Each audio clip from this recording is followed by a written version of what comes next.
Thomas Greaves had loved Evelyn for 30 years, until a hidden photograph, a buried box of cash, and the sudden arrival of a stranger named Caleb Tills revealed a horrifying truth. The woman he had built his life with wasn't who she claimed to be. For 30 long years, Thomas Greaves lived what most would consider an ideal life.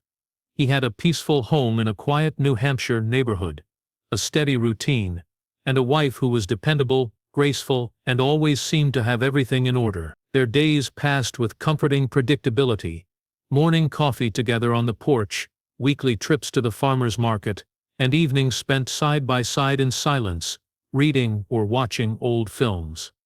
People in town often said they were the perfect couple, but perfection, Thomas knew, was sometimes just good at hiding imperfection. He had always found something about Evelyn off. Not in an obvious way, not in the way people notice when someone lies or hides something poorly. It was subtle, like a painting with one brush stroke out of place, barely noticeable, unless you stared at it long enough. She rarely spoke of her past, and when she did, it was in vague phrases.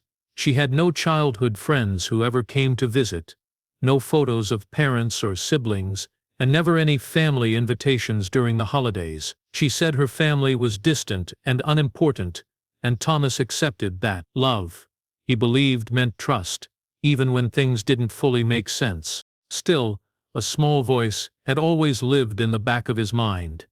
It wasn't loud, but it never disappeared. He remembered their wedding day clearly.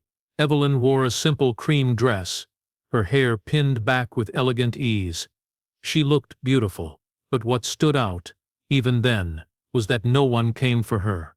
No relatives, no lifelong friends, not even co-workers. She said she preferred it that way, that life had taught her to keep things simple.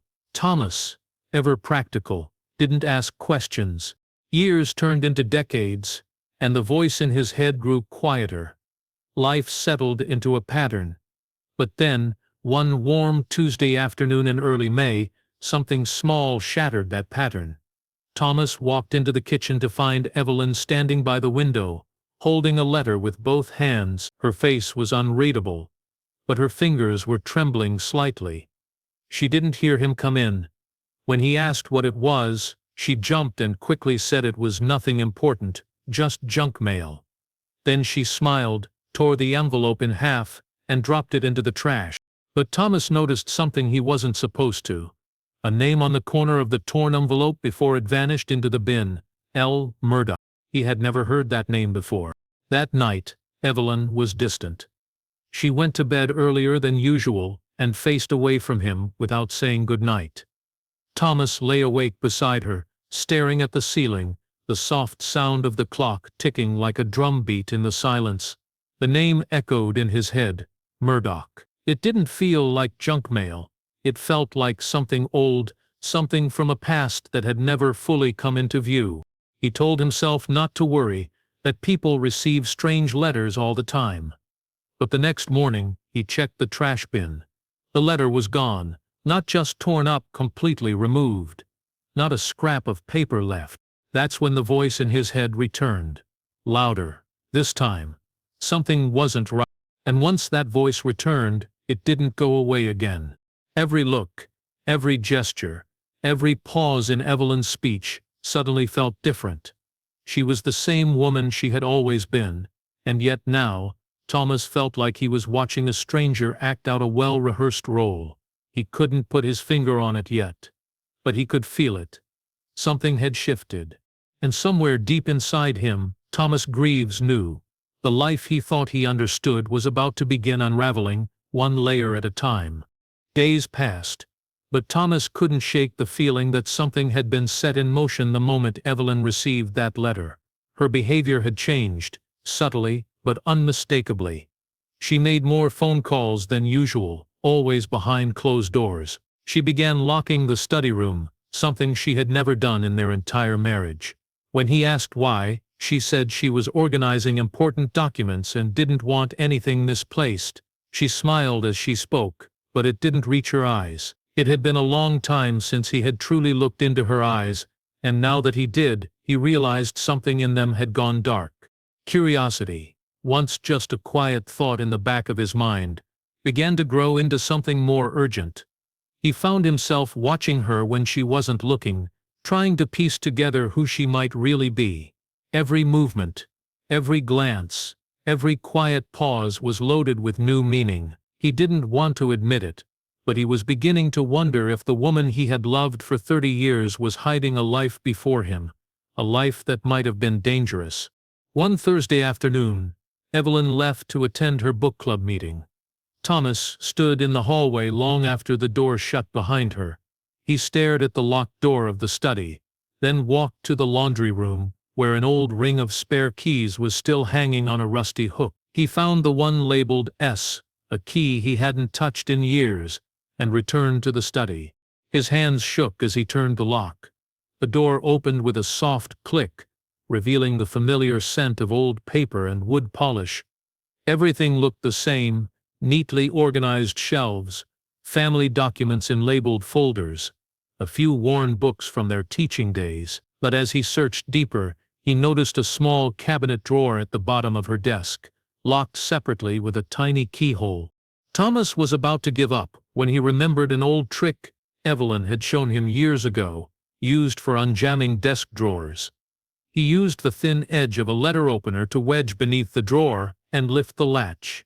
After a few tense moments, it clicked open. Inside was a small, worn leather photo album. He paused, heart pounding, before opening it. The first few photos were innocent enough: beaches, forests, sunsets. But the people in them were strangers. He flipped further until he stopped at a photo that made his entire body freeze. It showed a younger Evelyn, at least 15 years younger, standing next to a man with slicked back hair and a large serpent tattoo curling down his neck. They weren't posing casually, they were close, like people who shared secrets, and between them stood a boy of about 10, with dark eyes and a faint resemblance to Evelyn. Thomas sat down, staring at the image. She had never mentioned a child, not once in 30 years. And who was the man with the tattoo? Behind the photo was a folded piece of paper, yellowed with age. It was a partial birth certificate. The mother's name read Lillian Murdoch, the name from the envelope. He felt sick. He couldn't stop staring at the name. He had married Evelyn Greaves, but he was now holding proof that she once lived under a different identity, an identity she had erased. When Evelyn returned later that evening, Thomas acted as though nothing had happened. He smiled, made tea, and asked her about the book club. But inside, his world had shifted. The foundation of his marriage now felt cracked and hollow. And as she poured sugar into her cup, calm and composed, Thomas wondered just how many other lies she had buried in this house right under his nose. The photo album never left Thomas's mind. Days passed, but the image of Evelyn, no, Lillian, standing beside the tattooed man and the young boy haunted him. He couldn't look at her the same way anymore. Every conversation felt like a performance. Every glance, every smile now seemed rehearsed. The woman he thought he knew had lived a life he had never even imagined. And now that life was slowly bleeding into the one they had built together. He kept the birth certificate hidden, tucked inside one of his old history books, and placed the photograph in a locked drawer in the garage. He couldn't confront her, not yet. He needed to know more. He needed facts, not just suspicions. That's when he decided to reach out to Daniel Morter, an old colleague from his teaching days. Daniel had since left the classroom and built a small private investigation agency out of a rented office above a laundromat. They hadn't spoken in years, but Thomas knew he could trust him. When they met, Thomas kept it simple. He handed Daniel the name Lillian Murdoch and asked for a background check, quiet and fast. He didn't explain why. Daniel didn't ask. He just nodded, scribbled down the details, and promised to get back to him in a few days. Thomas didn't sleep much that week. House, once a place of warmth and routine, now felt like a museum of someone else's memories. He kept replaying everything Evelyn had ever told him about her past, and realized just how little of it there actually was. 3 days later, Daniel called. His voice, usually casual and calm, had an edge to it now. "You need to come in," he said. Now, in Daniel's office, the truth unraveled like a thread pulled too tightly. Lillian Murdoch had once been married to a man named Ronald Tills, a career criminal with a long history of armed robbery. In 1991, he was the primary suspect in an armored truck heist that left 2 guards dead. The loot, nearly $2 million, never recovered. After the robbery, Ronald vanished. Authorities believed he had inside help. His wife, Lillian, disappeared the same week. The case went cold. Some believed they fled the Kinter. Others believed Ronald had died and Lillian had taken the money. But no one ever found her. Until now. The files Daniel placed on the desk were grim, grainy surveillance footage, yellowed police reports, and old newspaper articles about the heist. Ronald Tills had been dangerous, unpredictable, and violent, and Lillian, Evelyn, had vanished without a trace, until she reappeared as the quiet, well-mannered librarian who married Thomas. Thomas's mouth went dry. His heart thudded dully in his chest. The woman he had slept beside, eaten dinner with, loved for decades, was possibly the accomplice in a double murder, and one of the most notorious unsolved robberies of the early. Worse, she had walked right into his life with a fake identity, erased her past completely, and kept the lie going for 30 straight years. He left the office in silence, gripping the files with white-knuckled fingers. He didn't know what to feel: rage, betrayal, fear, grief. It all churned together inside him like a storm. That evening, as Evelyn stood in the kitchen preparing dinner, humming to herself, Thomas watched her like a stranger. He studied her every move. She looked so ordinary, so harmless, but now he knew. He was married to a woman with blood on her hands, and she had fooled him for 30 years. The truth sat heavy in Thomas's chest, like a weight he couldn't shift. The files Daniel had handed him were now hidden in the garage, tucked inside an old cooler beneath forgotten garden tools. He couldn't bear to have them inside the house, the same house where Evelyn, Lillian moved through their routines like nothing had changed. She still kissed him good morning, still read in the armchair by the window, still watered the plants with gentle care. But now every moment felt like a lie stretched thin, ready to tear. The images of Ronald Tills, the missing millions, and the dead guards refused to leave Thomas's mind. His thoughts were consumed by questions that had no answers. Where was the money? Had she helped him kill those guards? Had she watched it happen? Or worse, had she pulled a trigger herself? And then a memory rose from the depths of his mind, strange, faint, but suddenly vivid. It was 15 years ago, a warm August evening. Evelyn had asked him to help dig a hole in the backyard. She said she wanted to plant a fig tree. The ground had been dry and hard, but she insisted they dig deeper than usual. When he asked why, she said fig trees needed strong roots. It had taken hours, and by the end she was covered in dirt, her face flushed and serious.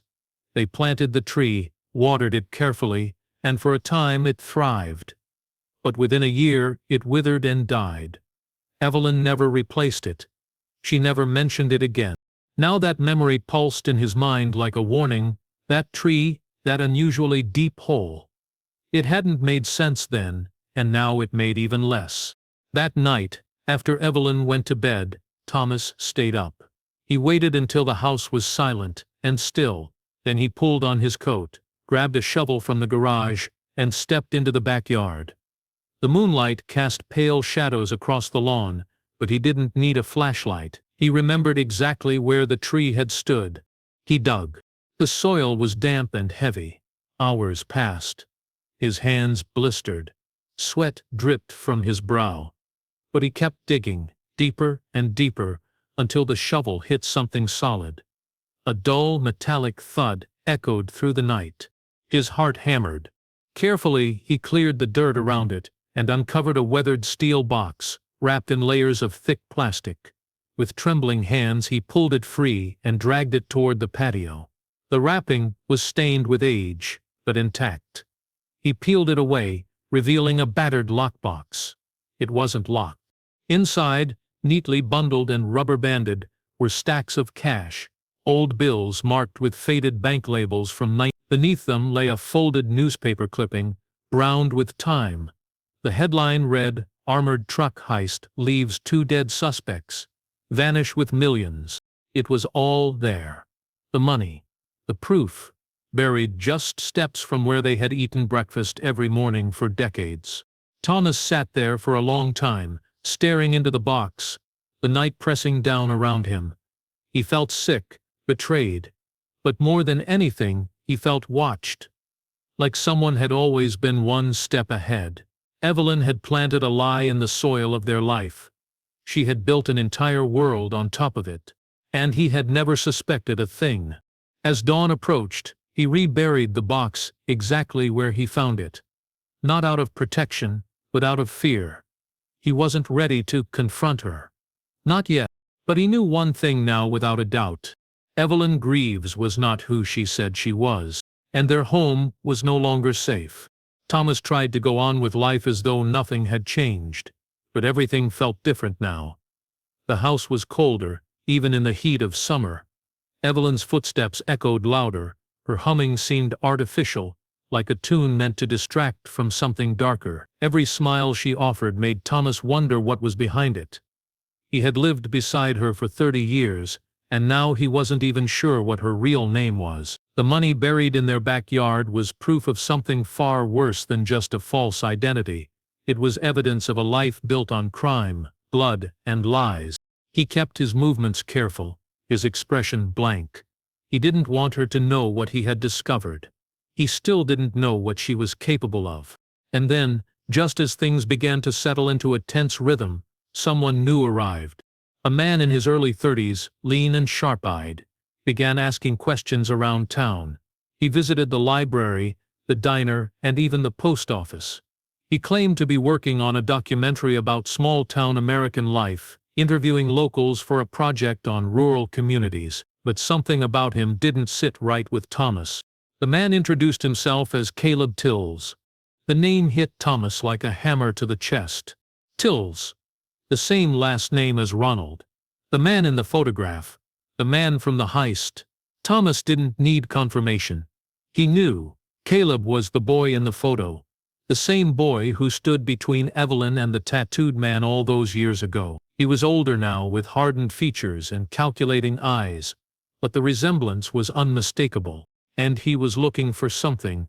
It didn't take long for Caleb to show up at their door.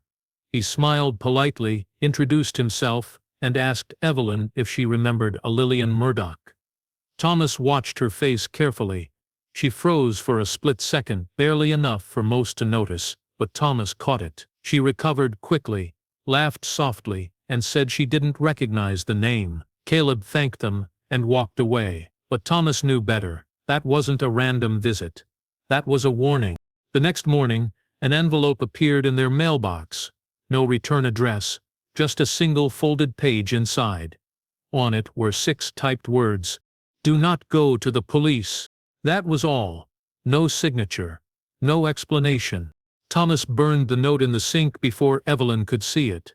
Or perhaps she already had. That night, he watched from the bedroom window as Caleb returned. He moved through their backyard with confidence, heading straight for the spot where the fig tree once stood. He didn't dig. He didn't even pause. He simply stood there for several minutes, then walked away into the darkness. Thomas didn't sleep. The following day, he checked the spot. The soil had been disturbed, only slightly, but enough to know Caleb had returned again. Someone had told him where the money was buried. There was only one person who could have done that. Evelyn.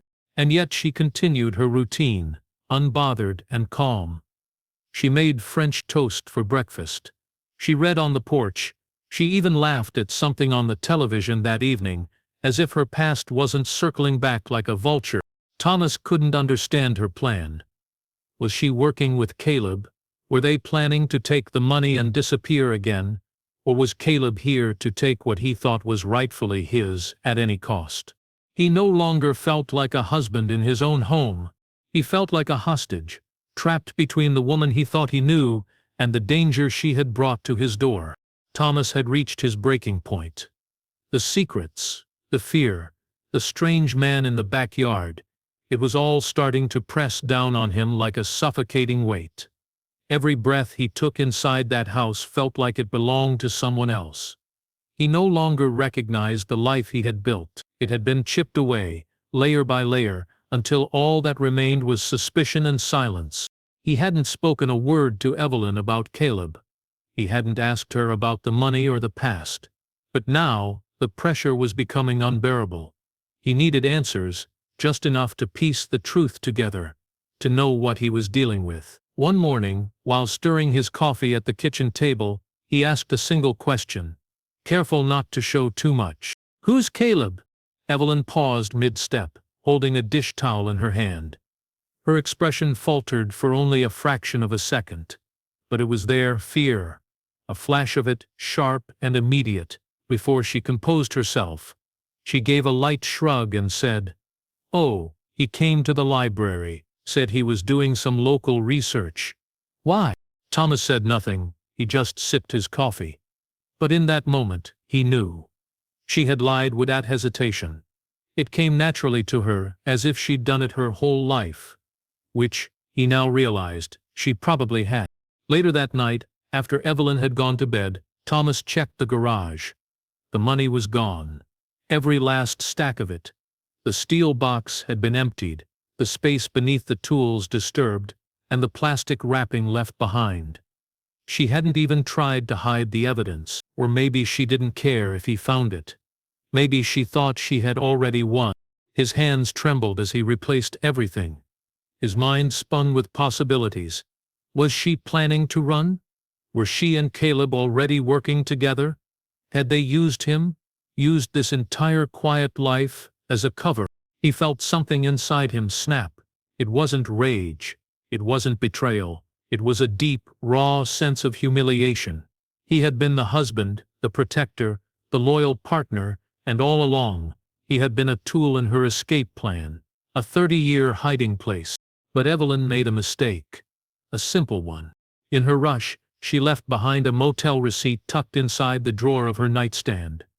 Thomas hadn't been looking for it, but it was there, folded, unhidden, as though placed in a hurry. The room was booked just 2 towns over, reserved under a different name, Emily Carr. Another alias, another piece of the puzzle. Thomas sat on the edge of the bed for hours that night, staring at the dark window, listening to Evelyn's steady breathing beside him. She had taken the money, she had met with Caleb, and she was preparing to disappear again, just as she had 30 years ago. But this time, Thomas wouldn't be left behind. He rose before dawn, packed a small bag, and left the house without a sound. The motel was a 15-minute drive, its parking lot half empty, its lights flickering in the morning fog. He waited until check-in records confirmed it. Room 14, Emily Carr, booked for 1 night. No checkout yet. He approached the door slowly, the weight of everything pressing on his shoulders. He had built a life beside a stranger, shared a bed with a ghost, loved a lie, and now, behind this door, was the truth. He raised his hand, heart pounding, and knocked. Thomas stood in front of the motel door, his hand still raised after knocking. The number 14 on the door looked weathered and crooked, like it had been replaced too many times. A flickering light buzzed above him, casting eerie shadows on the cracked pavement. He felt the weight of everything that had led him here pressing against his chest. 30 years of questions. 30 years of love and lies. And now it all narrowed to this one door. One moment. There was no answer. He knocked again, louder this time. Still silence. He glanced around. The parking lot was empty, except for an old blue sedan parked in the far corner. A curtain in room 14 shifted slightly, and that was all the confirmation he needed. She was in there. She was waiting. His hand trembled as he gripped the handle. It was unlocked. He pushed it open slowly. Evelyn was sitting on the edge of the motel bed, facing away from him. The suitcase beside her was zipped and upright. A worn duffel bag sat on the floor. The room was dim, lit only by the pale glow of a table lamp in the corner. She didn't flinch as he stepped inside. She didn't look surprised, she just sat there, perfectly still. Thomas closed the door behind him. For a long moment, neither of them moved. Then Evelyn reached into hers that rested on the nightstand. Her hand disappeared inside. Something inside Thomas snapped. His instincts screamed louder than reason. He couldn't think, couldn't wait to see what she was reaching for. His hand went to the small revolver he had taken from the garage the night before. He had brought it only for protection, or so he told himself. But in this moment, with his heart racing and every nerve burning with betrayal, the line between defense and fear blurred completely. The shot rang out in the confined space like an explosion. Evelyn collapsed backward onto the bed, her arm still hanging off the side.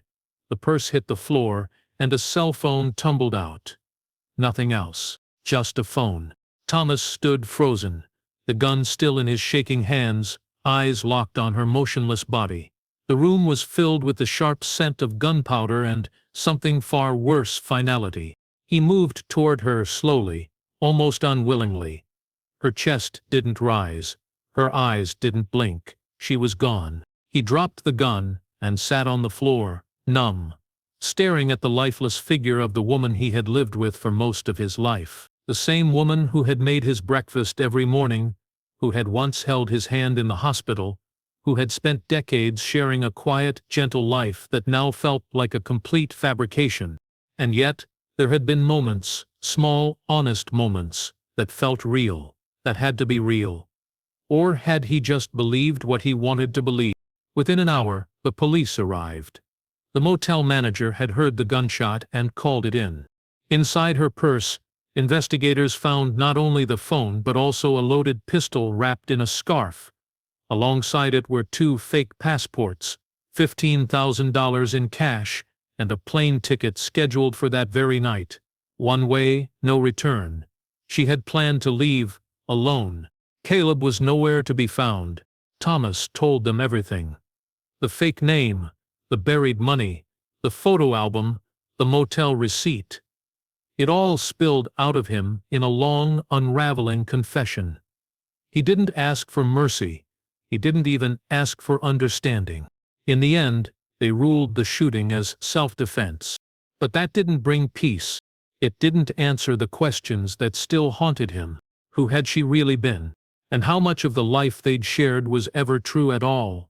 The house felt empty in a way Thomas had never experienced before. Not just quiet, but hollow, like the walls themselves had absorbed the weight of everything that had happened and now echoed it back in silence. Every room was a reminder. The porch where they drank coffee, the hallway where she used to leave her shoes, the bed they had shared for 3 decades, now stripped of her scent, her presence, her secrets. The world around him had moved on. The story made national news for a few days. Man discovers wife's criminal past after 30 years ends in tragedy. Reporters camped outside the property for a week, asking for interviews, pushing microphones through the fence, hoping for a soundbite. He gave none. He ignored them all, let the phone ring until it stopped, and watched the mailbox fill with letters from strangers, some offering sympathy, others curiosity, and a few even admiration. But none of them understood what it felt like to live beside a lie so complete that it had replaced reality. Authorities closed the case. The buried money was seized and linked to the 1991 armored truck heist. DNA and fingerprints confirmed what Thomas already knew. Evelyn Greaves never existed. She had been Lillian Murdoch all along, the fugitive wife of Ronald Tills, the man who vanished with millions and left 2 guards dead. Ronald's body was never found. Some believed he was killed during their escape. Others thought he was still alive, hiding just as she had, but without a body, without evidence. His story ended in speculation. Caleb Tills disappeared again. The motel security footage showed him leaving just hours before Thomas arrived. Police followed leads, traced license plates, checked bus terminals. But nothing. It was as if he had vanished into thin air. Thomas suspected Evelyn had given him a share of the money in secret, preparing him for an escape that she herself wouldn't live to complete. Perhaps she knew things were unraveling. Perhaps she hoped one of them would at least make it out. Some nights, Thomas sat on the back porch and stared at the spot in the garden where the fig tree once stood. The hole had been filled in again by the police after their excavation, but the earth still looked disturbed, scarred, like a wound that wouldn't fully close. He would sit there for hours, gripping the arms of his chair, staring into the darkness, wondering how many more secrets were still buried just beneath the surface of his life. He had questions too many to count. Had she really loved him, or had he just been a convenient pains to hide? Had she ever planned to tell him the truth? Had she feared him, finding out, or had she always known this day would come? What haunted him most wasn't the lies, it was the in-between, the moments that had felt real, the way she laughed at his jokes, the comfort of her presence during storms, the way she cared for him when he was sick. Were those moments carefully rehearsed, or had they been genuine flickers of a buried self? He would never know, and that was the hardest part. Months passed, the media faded, curious neighbors returned to their routines, but Thomas never quite did. He lived in the house like a ghost, moving through the halls with quiet steps and distant eyes. He donated most of Evelyn's belongings, kept only the photo album, now locked in a safe he rarely opened. Sometimes in the early hours of morning, he would wake up reaching for her out of habit, and every time, his hand would meet empty sheets. He had pulled the trigger once, but the real damage had been done long before that. The day he married a stranger,